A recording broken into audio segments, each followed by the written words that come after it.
የሚኖር ህይወት ነው። መንፈሳዊ ህይወት የምትኖሩት የምትነኩት ነው፣ የምትበሉት የምትጠጡት ነው። ዝም ብላችሁ አንብባችሁ የምታልፉት አይደለም። ሰንበት ትምህርት ቤት ለቤተ ክርስቲያን ውድቀት ምክንያት መሆን የለባትም። እንዲህ ያለ ፍሬ ማፍራት አለባት። እንደዚህ አይነት ወጣት ሁሉም ቆራቢ መሆን አለበት።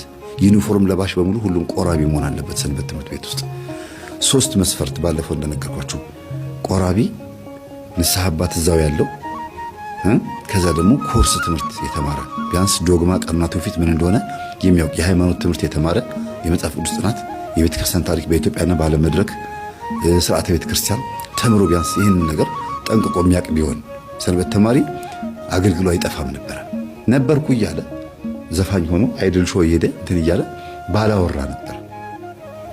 እና በጣም ብዙ ሰንበት ተማሪዎች ከብዙ አይነት ቤተሰብ ውስጥ መጥተው ስለሆነ ለከበሮ መደብደብም ለስነ ጽሁፍ ማንበብም የዩኒፎርም መልበስም ለቤተ ክርስቲያን የጀርባ አጥንትነት ይሄ ምንድነው የሚባለው የቁርጥ ቀን ልጅ ለመሆን የሚመጣው ከብዙ አይነት መንደር ውስጥ ስለሆነ መከራው ኮተቱን ይዞ ነው የሚመጣው። ከነ ጸባዩ ከነ አመሉ ከነ ባህሪው እንኳን ያው እግዚአብሔር የሰጠው ባህሪ ነው፣ ግን የመንደር የሆነ ባህሪ ይዞ መጥቶ ሰንበት ትምህርት ቤት ላይ ሊያሳርፍባት የሚሞክራል። ለዚህ ነው ስነ ስርዓት ክፍል ያስፈልገው።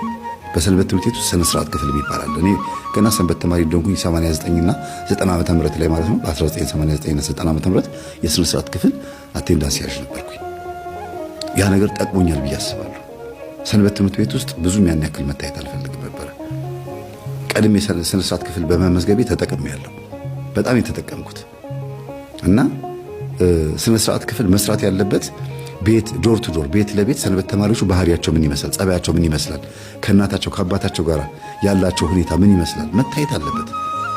120 የሚሆኑ 200 ምንም አባላት ይሁኑ፣ በተለይ ዩኒፎርም ለባሾችና ዋና የሚባሉ አባላት በደንብ ቤተሰባቸው መታወቅ አለባቸው። እናትና አባት መጥተው የፈጠሩትን ችግር መናገር አለባቸው። እንደማቃጠርም ይሁን ከፈለገ ይሁን ልጆቹን ለመግራት እስከሆነ ድረስ ለማስተካከል እስከሆነ ድረስ ይሄ ሁሉ እርምጃ መወሰድ አለበት። ብዙ ነገር ነው ያገለገልኩት እኔ።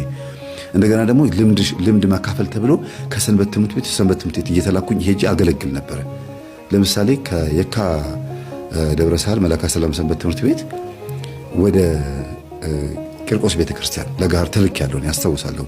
በ93 በ94 ዓመተ ምህረት ተልኬ ሄጄ ትምህርት ክፍል ገብቼ በቃ አብሬያቸው ስብሰባ ተሰብስቤ ምናምን ልምድ ተካፍለን የህፃናት ልጆቻቸው እንዴት እንደሚያስተምሩ ማዕከላዊ እንዴት እንደሚያስተምሩ የዋና ትልልቆቹ መርሃ ግብር እንዴት እንደሚያስተምሩ ልምድ ተካፍዬ መጥቼ ለሰንበት ትምህርት ቤት ዶክሜንት አስገብቻለሁ።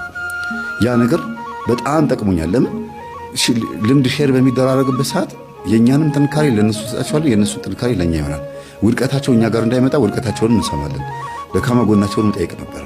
ስለዚህ ሰንበት ተማሪዎች ዩኒፎርም የሚለብሱ ከሆኑ በተለይ ማለት ዋና ሰንበት ተማሪ ከሆኑ ቤት ውስጥ ምን ጸባይ እንዳላቸውና ያስቀድሳሉ አያስቀድሱም፣ ጠዋት ተነሱ ማታ ይጸልዩ ይተኛሉ አይተኙም፣ ይሄ ሁሉ መረጋገጥ ይሄ የግል ህይወቱ ነው ምን አገባን አይባልም። እንዲሰግድ መገደድ አለበት። አርብ የሰንበት ትምህርት ቤቱ የጸሎት መርሃ ግብር ላይ መጥቶ መካፈል አለበት። ለሰንበት ትምህርት ቤቱ መጸለይ ብቻ ሳይሆን ለቤተ ክርስቲያኑ ለኢትዮጵያ መጸለይ መቻል አለበት። እንደው የሚመቻቸው ሰዎች ብቻ መጥተው መጸለይ የለባቸውም። ካልሆነም እንኳን ቢያንስ እንኳን እንደው ቢያንስ በወር አንዴ ወይ ሁለቴ መገኘት አለበት። መርሃ ግብር ላይ መግባት አለበት። ልክ እንደሚዘመርባቸው ጥምቀት ሲመጣ ብቻ ዩኒፎርም ለመልበስ የጥበብ ሰዎች መጡ የጥበብ ሰዎች መጡ የሚለው መዝሙር ታውቁታላችሁ አይደል? በዚህ መዝሙር ተገልብጦባቸው ጥምቀት ብቻ የሚመጡ ሰንበት ተማሪዎች ተዘምሮባቸዋል። የጥምቀት ሰዎች መጡ ተብሎ ለጥምቀት ብቻ ስለሚመጡ ተዘምሮባቸዋል። ይሄ በጣም ከባድ ነው። ለምን እነዛ ሰንበት ተማሪዎች በጥምቀት ብቻ ወይም በዓል ሲሆን ብቻ መስቀል ጥናት ሲሆን ብቻ የሚመጡ ከሆነ ሌላ ጊዜ የት ነበሩ? ስራ ነው። ስራ ሲሄዱ ምን አይነት ልብስ ይለብሳሉ? ሴቶቹ፣ ወንዶቹ ጸጉር ቁርጣቸው፣ አለባበሳቸው ምን ይመስላል? ስራ ቦታ ላይ ያላቸው ባህሪ፣ መስሪያ ቤት ላይ ያለው ባህሪ፣ ይሄ ሁሉ መታየት አለበት። ቤተክርስቲያን አስነቅፏል አላስነቀፈም? ለምን ሰንበት ተማሪዎችን ብቻ ካውንስል የሚያደርግ ካውንስል መቋቋም አለበት። የሚመክር የምክር አገልግሎት ቁጭ ብሎ ለምንድን ነው ይሄን ያረከው? መስሪያ ቤት ላይ ይሄ ስምህ ጥሩ አይደለም፣ ቤት ውስጥ ይሄ ስምህ ጥሩ አይደለም፣ ይሄ ነገር መስተካከል አለበት። እያንዳንዷ ነገር ለምን ነገ ቤተክርስቲያንን እንደው ልጆቹን ወልዶ ልጆቹ መላኩ አይቀርም አይደል? ይሄ ሰው መቼም እኔ እኮ ድሮ ማር ነበር ሲሄድ ተማር ሲሄድ ይሄንን ሁሉ ናፍቆ ነው መላክ ያለበት። እኔ አሁን ልጆቼን ልካለሁ እንደው አልመች ብሎኝ ነው እንጂ በእውነት እንደገና የኔ ልጆች መሆናቸው ሲታወቅ ደግሞ በቃ ሌላ ችግር አለ። እንጂ በጣም ብዙ ነገሮችን ማድረግ ይቻላል። እና ሰንበት ትምህርት ቤት ቤተክርስቲያንን ሊረከብ የሚችል መሆን መቻል አለበት ሲባል መዋቅሩ በዚህ ልክ የቃለ ዓዋዲውንም በተግባር የሚያስፈጽም ሆኖ በዚህ ልክ ደግሞ የአገልግሎት ትምህርት መሰጠት አለበት ማለት ነው። ለምንድነው የሚያገለግሉት? አገልግሎት ምን ማለት ነው? ሐዋርያት ሲያገለግሉ እስከሄድ ድረስ ነበር ያገለግሉት። አስተዳዳሪ ሌባ፣ ሙሰኛ፣ ዘረኛ ሆኖ ሲገኝ፣ ጸሐፊዎች በቤተ ክርስቲያን ውስጥ ደብተራ ሲገኝ፣ በቤተ ክርስቲያን ውስጥ ችግር ያለባቸው አገልጋዮች ወይም ሁከት ረብሻ ሲነሳ፣ ፖለቲካ ምናምን ሲነሳ የራሳቸው ቲክቶክ ማህበራዊ ድረገጽ ሲኖራቸው፣ ቴሌግራም ሲኖራቸው ወይም ደግሞ ፌስቡክ ሲኖራቸው ምን ፎቶ መፖስት እንዳለባቸው መብት አላቸው የላቸው? ባይዘው ዝም ብላ እንደዚህ ተመናቅራ ፎቶ መልቀቅ መብት የላትም ሰንበት ተማሪ። ይሄ ራሱ በጣም የሆነ ህግ ሊወጣለት ይገባል። እኔ አውቃቸው ሴት ሰንበት ተማሪዎች ፌስቡክ የዛሬ 9 ዓመት 8 ዓመት መንገድ ላይ አግኝቼው የተቆጣኋት ልጅ አለች። ዝም ብለው እንደፈለጉ ፎቶ ነጭ ነጠላ ለብሰው ምናምን ቢሆን ይመረጣል። ካልሆነ ደግሞ የጨዋ ልብስ ኖርማል ልብስ ለብሶ ከቤተሰብ ጋር ፎቶ ወጣ ያለ ይሄ ዊግ ቀጥሎ ጥብቅ ያለ ቅርጽን የሚያሳይ የሆነ ለየት ያለ ነገር ዝላይ ያለበት ደስ የማይል ቤተክርስቲያን ሰንበት ቤት የሚያስነቅፍ ነገር ሲለቁ በተዘዋዋሪ መንገድ ሰንበት ትምህርት ቤትን ቤተክርስቲያን የምትሰደበው ተዋህዶም ነች የምትሰደበው። ህግ ሊወጣለት ይገባል። እንደፈለጉ መሆን አይችሉም። ምክንያቱም ተሸክሟታል ቤተክርስቲያን። እኔ አሁን መምህር ነኝ አይደለም? ሁሩ ወማሩ ሂዱና አስተምሩ የሚል ደቀ መዝሙርነት ተሸክሜያለሁ። የክርስቶስ መስቀል ተሸክሜያለሁ። በሚሄድበት ቦታ ሁሉ መጠንቀቅ አለብኝ። ጥንቃቄ ማድረግ የምበላው፣ የምጠጣው፣ የምለብሰው ሁሉ ነገር እያንዳንዱ ሰው እንዳያሰናክል መጠንቀቅ አለብኝ። እንደ ኖርማል ምዕመን አይደለሁም። ጥንቃቄ ያስፈልጋል። ለምናደርገው ነገር ጥንቃቄ ያስፈልጋል። አልፎ ከመጣ ማስረዳት ነው። አልፎ ከመጣ ስለዚህ ሰንበት ተማሪዎች እንደዚህ ልጅ ቆራቢዎች ሆነው በቅንነት የሚያገለግሉ ዩኒፎርም ከመልበሱ በፊት መቼ እንደሚለብስ አጥንቶ አውቆ ቆርቦ መልበስ በጣም ከባድ ነው። እውነት ይሄ በጣም ትልቅ ጭንቅላት ነው። በዛ ላይ ይሄ ልጅ አሁን ነገ መምህር ሲሆን ቴዎሎጂ ሲገባ ደግሞ አስቡት። አሁን ቴዎሎጂ የመግባት ፍላጎት አለው። ቴዎሎጂ ገብቶ ደግሞ መምህር ሲሆን የእግዚአብሔር መንፈስ በሱ ላይ እንዴት እንደሚሰራ አስቡት። ገና ቃል ሲናገር ብዙ ሰዎች ነው በሱ ትምህርት ልባቸው ቅልጥ ብሎ ንስሐ የሚገቡት። ገና ሲናገር የተናገረው ነገር በልባቸው ይቀመጥና እውነቱን እኮ ነው ተብሎ ንስሐ ይገባሉ። በጣም ብዙ ወጣቶችን የመመለስ አቅም ሁሉ ይኖረዋል። ለምን? የእግዚአብሔር መንፈስ በልቡ ላይ አለ። በህዝብ ፊት በሸንጎ ፊት ስትቀርቡ ስለምትናገሩት ነገር አትጨነቁን ያለው አይደለም። በአውደ ምሕረት አውደ ምሕረት ማለት እኮ ምሕረት የሚደረግበት የሰላም መድረክ ማለት ነው አይደል እንዴ? አይደለም። በአውደ ምሕረት ቆሞ ቀሚስ ለብሶ ወይም ነጠላ ለብሶ ሲሰብክ ቀርቶ ተይዞ ታግቶ ታስሮ እንኳን በሸንጎ ፊት ሲቀርብ ስለምትናገሩት ነገር አትጨነቁ፣ በእናንተ ውስጥ ያለው እሱ የእግዚአብሔር መንፈስ ይናገራል፣ ዝም ብላችሁ ተናገሩን ያላቸው፣ መስክሩን ያለው እንደ ሰማዕቱ እስጢፋኖስ የሚያደርጉትን አያውቁምና ይቅር በላቸው ነበር የሚለው። እና አንዳንድ ጊዜ በእኛ መጎዳት ብዙ ሰው ነፍስ ሊድን ይችላል። ሰማዕቱ እስጢፋኖስን ይሁት እስቲ በሱ መቀጥቀጥና በሱ በድንጋይ መወገር ምክንያት ቤተክርስቲያን በመላው ዓለም ተስፋፋች። እንዴት ሲባል እሱ ሲወገር እሱ ሲቀጠቀጥ ሐዋርያት በሙሉ 120 ቤተሰቦች እኛም ነገ እንደዚህ እንዳንሆን ብለው ተነጋግረው ተስማምተው ሁሉም ተበታትነው ወደ ግሪክ፣ ወደ አውሮፓ፣ ወደ ፈረንሳይ፣ ወደ ምናምን ተበታትነው ወንጌልን አስፋፏት በዓለም ላይ እስከ ጃፓን ድረስ። ጃፓን አስፋት የት እንዳለች ማለት ነው። ቅዱስ ጳውሎስ ጃፓን ድረስ ሄዷል። እመቤታችን ጃፓን ድረስ ቅዱስ ጳውሎስ ሄዶ እንዲሰብክ ሁሉ ተገልጣለታለች በስንክሳር ላይ አይደለም እንዴ? ያ ሁሉ ሐዋርያነት የመጣው በአንድ ሰማዕቱ እስጢፋኖስ መወገር ነው። አንዳንድ ጊዜ በእኛ መሰደብ በእኛ የሆነ ኮማ ውስጥ በመግባት ብዙ ሰው ነፍስ ሊድን ይችላል። ይሁን ብለን እንቀበለዋለን። ሰንበት ተማሪ እንደዛ ነው መሆን ያለበት። በቃ ተጎድቶ ሰንበት ተማሪ ተጎድቶም ቢሆን ፍሬያማ መሆኑን ካየ ጉዳቱን እንደ ጽድቅ ይቁጠረው። ግን እየተጎዳም ፍሬያማም ካልሆነ የማይቆርብ ዝም ብሎ የበግር መመላለስ ብቻ ምናምን ከሆነ ዝም ብሎ በቃ ከንቱ ነው የሚሆነው። ነገ ደግሞ ዕዳ ነው የሚሰበስበው። ልጅ ሊወለድ ለአግባ ሲል ያቺ ያደረጋት በሰንበት ቤት ውስጥ ሆኖ በግዴለሽነት በኬርለስነት ወይም ደግሞ በታካችነት በፌዝ ያሳለፋት ነገር በትዳሩ ላይ ትመጣበታለች፣ በልጆቹ ላይ ትመጣበታለች፣ በሚስቱ ላይ፣ በራሱ ህይወት ላይ፣ በገንዘቡ፣ በስራው ላይ ይመጣበታል። በቅንነት ያገለገለ ከሆነ ሳያጨስ፣ ሳይቅም፣ ሳይጠጣ እንደዚህ የሚያደርግ እንኳን በእርግጥ የለም። ግን መጠጥ ላይ ጥንቃቄ መደረግ ያለበት፣ ፌዘኝነት፣ ተረብኝነት፣ ዝም ብሎ ማላገጥ፣ ዝም ብሎ ተራ ሰው ሆኖ ሰንበት ቤት መመላለስ ነገ በራስ ህይወት ላይ ታየዋለህ ፍሬው ወይም ታየዋለሽ ፍሬው። ከባድ ነው በእውነት ቤተክርስቲያን ማገልገሉ ሳይሆን ከባድ የሚያደርገው ለምን እንደምታገለግል ሳታውቅ ማገልገል ነው ከባድ የሚያደርገው። የአገልግሎት ትምህርት ያስፈልጋል ብለው ለዚህ ነው እያንዳንዷ እንቅስቃሴ ተለይታ ታውቃ ነው መኖር ያለባት። ከቱም መንፈሳዊ ህይወት የሚኖር ህይወት ስለሆነ ነው የምናሸተው የምንበላ የምንጠጣው እንደገናም ደግሞ ምንናገረው ከዛ በአፋችን የዘራነው ዘር ፍሬውን ምናይበትም ጨምር ነው ሰንበት ቤት እንጂ እስከ ሽበት ድረስም ብሎ የነባር አባላት ስብሰባ የነባር አባላት ጉባኤ የቀድሞ የወጣት የቀድሞ የሰንበት ቤት አባላት ምናምን ተብሎ የሆነ በቃ ስላረጁ ድሮ ሰንበት ተማሪ ስለነበሩ ተሰባስቦ ዘምሮ መለያየት ብቻ አይደለም። ምንድነው ህይወቴ? አሁንስ እንዴት ነኝ? በፊትስ እንዴት ነኝ? እንዴት ነው እየኖርኩ ያለሁት? እንዴትስ ነበርኩኝ? አሁንስ ሰንበት ቤቱ ምን ይመስላል? ፍሬያማ ያልሆነው ወይም ደግሞ ሰንበት ቤቱ ይሄን ያክል እንደዚህ መናፍቃንም ካሉበት የመናፍቃን መራገጫ የሆነው ለምንድን ነው? ወሬኛም ካለበት ለምንድን ነው? ማይቆርብ የሚበዛበት ከሆነ ዝም ብሎ ተራ በቃ እርስ በርስ የሚናቆሩም ከሆነ የማይስማሙም ከሆነ ድንግል ሴቶች የማይበዙበት ድንግል ወንዶች የማይበዙበት ከሆነ ምክንያቱ ምንድን ነው? ዲያቆን ወጣቶች ሰንበት ተማሪዎች የማይፈሩበት ከሆነ ለምን እንደዛ የማይሆነው? ሰንበት ትምህርት ቤቱ ከነባር አባላት ከደሞዝተኞች ብር ሰብስቦ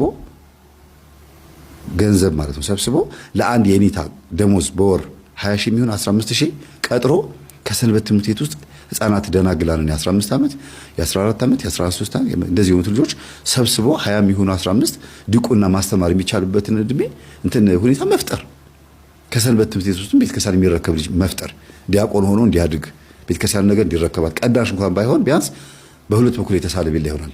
ዲያቆን ሆኖ ቴዎሎጂ ሲገባ እየቀደሰም እያስተማረም በዚህ በኩል ደግሞ የዓለም ስራውንም እየሰራ እንደ ግብፃውያን ኦርቶዶክሶች ቢያንስ እንኳን ህዝቡን መቆጣጠር የሚችል ለምን ነገ ከነገ ወዲያ ህዝቡ ሌላ ማንነት ነው የሚኖረው ሌላ ባህሪ እና ዲያቆናት አስኳላውንም ትምህርት የዩኒቨርሲቲውንም ትምህርት ያወቁ ይሄንን ዘመን በደንብ ጠንቅቀው የሚያውቁ ስለ ቴክኖሎጂ በደንብ የሚያውቁ እየሆኑ መምጣት አለባቸው። ዲያቆኑ ካህን ስለሚሆን ማለት ነው። ስለዚህ ነባር አባላት ትልቁ እንዲያውም አገልግሎታችሁ መሆን ያለበት ስራ ካገባችሁ በኋላ ከደሞዝ 100 ብር የሚሆን 1000 ብር ተቆርጦ ደህና ደሞዝ ያለው አረብ ሀገር የሚሰሩ ሴቶች ካሉ ሰንበት ተማሪዎች ገንዘብ ተነግሯቸው መልእክቱ በቴሌግራም ተነግሮ ገንዘብ ተሰብስቦ ለአንድ የኔታ ገንዘብ ደሞዝ እንዲከፈላቸው ምክንያቱም ለድካማቸው ዋጋ ያስፈልጋል። እኔ እንደዛ እያደረኩ ነው ያለሁት። ለምሳሌ በጣም ትልቅ ውጤት ያየሁት 2017 ላይ ነው እና ተሰብስቦ ገንዘብ ህፃናትን ማስተማር ነገ ከነገ ወዲያ ሄደው ተፈትነው ዲያቆንነት ተብሎ ተሾሞ ሰንበት ተማሪ ሲሆኑ ደስ ይላል። በጣም ነው እንትን የሚለው። ከነዛ ውስጥ የተወሰኑት ይቀራሉ። ያው መቼም የተጠሩት ብዙዎች ናቸው፣ የተመረጡት ግን ጥቂት ናቸው ነው የሚለው። ሁሉም ዲያቆን የቤተ ክርስቲያናችን የጀርባ አጥንት አይሆን፣ ምናልባት የጀርባ ቅማልም ሊሆንባት ይችላል። ግን ደግሞ እኔ ለምሳሌ እያደረኩ ያለሁት ልንገራችሁ፣ የአብነት ትምህርት ቤቱን የሚማራሉ። ከዛ ደግሞ እኔም ትምህርት አስተምራቸዋለሁ። የማስተምራቸው ትምህርት ምን ሊሆን እንደሚችል ገምቱ። ከምንም ነገር የጸዳ ቅዱስ ቁርባን የሚቀበሉ ለቤተሰቦቻቸው የሚታዘዙ ልጆች ሆነው እንዲያድጉ እያሰለጠንኳቸው ነው ያለሁት። ይሄ ለኔ ትልቅ በረከት ነው። ግን ነገ በህይወት ካለሁኝ አርጅቼም ሊያቆርቡኝ ይችላሉ። ካለሁኝ በህይወት ከሌለሁም ደግሞ ነገ ከነገ ወዲያ ቤተክርስቲያንን በዚህ ልክ እንዲያገለግሏት መንገድ እየከፈትኩ ነው። እኔ አንድ ነኝ እንኳን ያስቡት። ስለዚህ ሰንበት ትምህርት ቤት ሰንዴ ስኩል ስንል ወይም ደግሞ ዝማሬ ብቻ አይደለም መታየት ያለበት። ትውልዱን መቆጣጠር የሚቻል ኮርስ ብቻ አይደለም ማስተማር ያለባቸው፣ ጉባኤውን መቆጣጠር አለባቸው። ጥሰው ገብተው የሰበካ ጉባኤውን የስብከተ ወንጌሉን ማለት ነው በቃ አብረው በቃ ማድረግ የሚችልበትን ነገር መዋቅሯን ሳይንቅንቅ መናፍቃንም ሳይገቡ ሐለጥቃውም ተሐድሶም ሳይገባበት ተጠንቅቆ ቤተክርስቲያን ለሚቀጥለው ነገር ማስረከብ እጅግ በጣም መመረጥ ነው። ገብተው እንደምንም ብለው ተጨቃጭቀውም ከአስተዳዳሪው ጋር ከምንም ጋር ተጨቃጭቀውም ቢሆን አውደ ምሕረት ላይ በሳምንት አንድ ቀን የሰንበት ትምህርት ቤት መርሃ ግብር ሊኖር ይገባል። ይሄን ታውቃላችሁ? ይሄ እኮ ግዴታ እኮ ነው። ስነ ጽሁፍ የሚነበብ ድራማም ስሩ ምንም ስሩ ብቻ ሰንበት ትምህርት ቤቱ የሚያቀርበው መርሃ ግብር ራሱ ሰባኪ መድቦ ራሱ እንትን ብሎ በቃ ድምቅ ያለ ፕሮግራም መዘጋጀት አለበት። እንዲያውም ውድድር መኖር አለበት። የስብከተ ወንጌሉና ሰንበት ትምህርት ቤቱ ደስ ይላል ውድድር ሲኖር። ዛሬ የሰንበት ትምህርት መርሃ ግብር ነው፣ ዛሬ ደግሞ የስብከተ ወንጌሉ ነው ሲባል የራሱ የሆነ በቃ ህዝቡ ያንን ነገር በዛ የተነሳ ይነቃቃል። ዝማሬ ይኖራል፣ ስብከት ይኖራል። በቃ ደስ የሚል ድምቀት ያለው ነገር ይኖራል። በሳምንት አንድ ቀን መርሃ ግብር እንኳን አልተፈቀደለትም ለሰንበት ትምህርት ቤት። አውደ ምሕረት ላይ እኮ ነው የምላችሁ። የአዳራሿን ነገር ተዋት። በየቤተ ክርስቲያኑ አንዳንድ አዳራሽ መኖር አለበት የምትለዋ ከቤተ ክርስቲያን መድረክ ለማራቅ የሚደረግ ሲስተም ነው። እሷን ተዋት። ልክ እንደ ሐውልቱ መፍረስ አለበት። የአቡነ ጳውሎስ ሐውልት በየቦታው ይተከል ተብሎ ፈርሷል አይደለ? ልክ እንደዛ ይሄ ጉዳይ መኖር የለበትም። ምናልባት ክረምት ላይ እኔ አሁን ይህን ሐሳብ እንደ ምክንያት ያቀረብኩት ምንድነው ክረምት ሲሆን አንዳንድ ጊዜ ፀሐይ ሲሆን ወይም ደግሞ ትንሽ ንፋስ ሲበዛ ምናምን ህዝቡ ወንጌሉን ለማዳመጥ ማይክሮፎን ይርቃቸዋል ተባለ። እሺ ሲባል አንድ አዳራሽ ውስጥ ከሆኑ ግን አዳራሽ ውስጥ ጉባኤው ሙልት ሲል አውደ ምሕረቱ ላይ በቃ እንደምታስቡት የትልልቅ አዳራሾች ላይ እንደሚዘጋጀው አውደ ምሕረት ፕሮግራም ማለት ነውና ሴቶች በዛ ወንዶች በዚህ ጥቅጥቅ ይላል። እዛ ዛፍ ስር ምናምን የሚቀመጥ የለም። ይሄን ወንድና ሴት ሆኖ ቤተክርስቲያን ግቢ ውስጥ እንዴት ነው የሚቀመጡት አይታችኋል? እዛም ሆነ ይቀመጡና ሰባኪው ያስተምራል፣ እሱ የግል ወሬያቸውን ያወራሉ፣ ስልክ ይነካካሉ፣ ምን ይላሉ። ያን ነገር ለማስቀረት ነው የተባለው። ሐሳቡ መልካም ነው፣ በጣም ጥሩ ነው ሐሳቡ። ግን ይታሰብበት። ቤተክርስቲያን እዚህ ጋር ሆና አዳራሽ ውስጥ ተሰብስቦ መማማር ምን ያመጣል መሰላችሁ? ትልቁ ችግር የሚያመጣው ህዝቡ ቀጥታ ይመጣና ልክ እንደ ሰንበት ተማሪዎች ወደ ሰንበት ቤት አዳራሽ ጥልቅ ብሎ ይገቡና መዝሙሩን ጸሎቱን አሽብሽቦ ከዛ በጓሮ በር ሹልክ በዛ ይገባሉ፣ ሰንበት ቤት ይገባሉ፣ ይወጣሉ። ኢቭን ቤተክርስቲያን ራሱ ለመሳለም ሄዶ እዛ ግንቡን ነክተውት ዳብሰውት ምን ብለው እንደዚህ ነገር የለም። ቅርታ እንዲች አይነት ነገር ብዙም አይታዩም ሰንበት ተማሪዎች ላይ። ከርቀት ነው ሲያማትቡ ራሱ እንዲህ ምክንያቱም ሲወጡ መሽቶባቸው የሚወጡት ሰዓት ረፈደ እማ እየተቆጣች ምናምን እያሉ ወንዶቹም ሰዓት ረፈደ እንውጣ እያሉ ነው። ወደ ቤተ ክርስቲያኑ ጋር ሄዶ ተሳልሞ ምናምን መሄድ የለም። ከስንት አንድ ነው እንደው እንደዚህ ነገር የለም። በስብሰባም ይሁን በመርሃ ግብር ምክንያት ሲያመሹ። ስለዚህ ሰንበት ትምህርት ቤት በራሱ እንኳን ከባድ ችግር ውስጥ ስለሆነ ያለው አዳራሹ ደግሞ የባሰ ነው የሚያርቀው ህዝቡን። ስለዚህ ምንድነው መሆን ያለበት? ሌላ አዳራሹ በጣም ግዴታ ነው ከተባለ ህዝቡ ቤተክርስቲያን ሳይሳለም መሄድ እንዳይኖር የሆነ ህግ ወጥቶለት ነው መሆን ያለበት እንጂ የአዳራሽ ህዝብ ነው የምታፈሩት። ቤተክርስቲያንን ትውት አድርገዋት የአዳራሽ ለጉባኤ ብቻ ለዝማሬና ለሆታ ብቻ የሚመጣ ህዝብ ነው የሚሆነው። አውደ ምሕረቱ ግን እዛው ቤተክርስቲያኑ ላይ ነው። አጠገቡ ፊት ለፊት ቤተክርስቲያኑ ነች ያለችው። ተምሮ እዛው ተሳልሞ ከሰባኪው ጋር ፊት ለፊት የሚታየው ቤተክርስቲያኑ አውደ ምሕረት ላይ ነው። እቺ ነገር አስቡባት፣ በጣም ትታሰብበት። ገጠመኙ ካለቀ በኋላ ብዙ ምክር የመከርኩት ሰንበት ተማሪ ስለሆነ ነው ልጁ ብዬ አስቤ ነው። እንደ ምክር ነው እንግዲህ ብዙ ዓመት ሰንበት ቤት ባገለግልም ቢሆን ብዬ የምመኛቸው የጻፍኳቸው በጣም ብዙ ለሰንበት ትምህርት ቤት ይጠቅማሉ የማስባቸውን የአገልግሎት አካሄዶችና ትምህርቶችን ነው የተናገርኩ ያለሁት። ሰላሙን እሰይ እንዘምር ይዘጋጅ ውዳሴ፣ እሰይ እንዘምር ይዘጋጅ ውዳሴ፣ ዘመን ለቸረን ለቅድስት ሥላሴ ለቅድስት ሥላሴ። እሰይ እንዘምር ይዘጋጅ ውዳሴ፣ እሰይ እንዘምር ይዘጋጅ ውዳሴ፣ ዘመን ለቸረን